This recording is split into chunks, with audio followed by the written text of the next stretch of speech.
السلام علیکم. Programme special talk کے ساتھ میاں سیف الرحمان حاضر خدمت. بھارت کے ایک ہوم منسٹر تھے چدمبرم. ان کو کسی ملیٹنٹ کی ضرورت تھی, وانٹڈ تھا بائی انڈین لا. تو اس کے اوپر وہ الزام لگاتے تھے کہ پاکستان اسپانسرڈ ہے, اور بعد میں انہوں نے کہا کہ this man must be brought to Indian justice. اسی طرح جب امریکہ کا ہم دیکھتے ہیں کہ کیوبا کے قریب ایک گوانٹانامو بے میں کچھ لوگ جو انہیں مطلوب تھے ان کا ٹرائل کیا جاتا تھا کہ وہ یو ایس جسٹس سسٹم سے باہر تھے یا ان کو کون سا جسٹس سسٹم اپلائی کرتا تھا. تو جسٹس کے تو دنیا بھر میں کچھ یونیورسل پرنسپلز ہوتے ہیں, پریمیسز ہوتے ہیں, بنیادیں ہوتی ہیں جن کی بنیاد پہ دنیا کا جسٹس سسٹم اور خصوصی طور پہ جو بین الاقوامی قانون ہے, بین الاقوامی قوانین جو ہیں وہ ہم آہنگی رکھتے ہیں ملکی مختلف ملکوں کے قوانین سے, اور ایک باہمی مشاورت کے ساتھ یہ قوانین جو ہیں وہ ان کا نفاذ ہوتا ہے اور ان کا اطلاق ہوتا ہے, اور ان کو اوورسی کرنے والا ایک باقاعدہ میکانزم موجود ہے. اور سب سے بڑا ادارہ جو انٹرنیشنل ریلیشنز کو کنٹرول کرتا ہے یا ریگولیٹ کرتا ہے وہ اقوام متحدہ ہے. اب یہاں وینزویلا کا جو واقعہ ہوتا ہے تو اس میں یہ ایسے لگتا ہے کہ وینزویلا میں امریکن جسٹس سسٹم پریویل کر رہا ہے جس طرح, اور وہ بھی اپنی ایک بلند ترین سطح پہ, بڑی ہائٹ پہ, کہ وہاں کے جو صدر ہیں ان کو گرفتار کر کے اور پھر امریکن جسٹس سسٹم کے سامنے لایا جاتا ہے. تو یہ تو ایسی ہے کہ جیسے کوئی مائٹ از رائٹ والی بات ہے, کوئی طاقتور ملک اپنا ہی قانون بناتا ہے اور اس کا اطلاق ساری دنیا بھر پہ کر دیتا ہے. ہونا تو چاہیے کہ ملکوں کے اپنے قوانین ہو یا پھر انٹرنیشنل فورم سے کوئی اس طرح کا حکم جاری ہو. اسی طرح ایران کے ساتھ بھی کچھ جو ٹریٹمنٹ ہے وہ بھی ہم چاہ رہے ہیں کہ اس پہ آئے روز کوئی بیان بھی آ جاتے ہیں, دھمکیاں بھی آ جاتی ہیں, کبھی مذاکرات کی بھی بات ہوتی ہے. تو یہ کیا کنڈکٹ ہے اور یہ انٹرنیشنل پالیٹکس کس طرف جا رہی ہے, تو آج ہم اس پہ گفتگو کریں گے. ہمارے آج کے معزز مہمان ہیں جناب نذیر حسین, آپ سابق ایڈیشنل سیکرٹری خارجہ امور. نذیر صاحب ہم آپ کو ویلکم. جی بہت شکریہ آپ کا. بہت شکریہ جناب. Thank you. تو نذیر صاحب یہ جیسے میں نے ابتدائی میں کہا کہ this man must be brought to Indian justice. Justice کے تو یونیورسل کچھ یونیورسلٹیز ہوتی ہیں. یہ کیا ہوا کہ ایک بندہ وینزویلا سے اٹھاتے ہیں they should be brought to American justice. تو یا تو he should be brought to Venezuelan justice ہونا. تو یہ کوئی ایک نئی ریت مسٹر ٹرمپ قائم کر رہے ہیں یا امریکہ, یونائٹڈ اسٹیٹس آف امریکہ. جی یہ سب فرسٹ ورلڈ وار تک دنیا میں کوئی ایک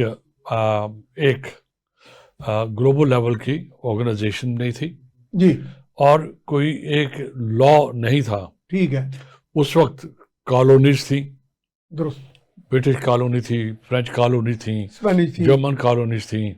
جی. اور اس وقت امریکہ نے اپنے اس ریجن کو جس کو ویسٹرن ہیمسفیئر کہتے ہیں جی, اس میں اپنے طور کے اوپر اپنی ایک ہیجمنی بنائی ہوئی تھی, اور اس کی بیسس تھا جس کو وہ مونرو ڈاکٹرن کہتے ہیں. جی جی جی. آج 180 سال ہو گئے ہیں اس کو, مونرو ڈاکٹرن کو. اب وہ پھر اس کا یعنی کام اس پہ عمل درآمد ہو رہا ہے. اب اس کی نئی شیپ ہم ڈسکس کرنے جا رہے ہیں, جو آپ نے اپنے اوپننگ ریمارکس میں جس طرف اشارہ کیا. تو فرسٹ اور سیکنڈ ورلڈ وار کے درمیان چونکہ جو کچھ دنیا میں ہوا شاید ایسے پہلے کبھی نہیں ہوا تھا. کالونیز کولیپس ہوئی, گلوبل وار ہوئی, میسیکرز ہوئے, ملینز اینڈ ملینز لوگ مرے, پھر اکانومیز تباہ ہوئیں. اب اس سے ہیومینٹی نے ایک سبق سیکھا کہ یہ گلوب اس طرح نہیں چل سکتا. اور لکیلی اس وقت جو لیڈرشپ تھی میجر کنٹریز کی وہ بھی کافی حد تک میں کہوں گا ریزنیبل تھی. تو ان سب نے یہ فیصلہ کیا دو چیزوں کے اوپر. ایک تو جو لوگ غلامی میں رہ رہے ہیں, وہ جو کالونیز تھی دیکھا جائے وہ غلامی تھی پلین اسٹریٹ فارورڈ. یہ ایک ہیومینٹی کی بے عزتی کی بات ہے کہ ہم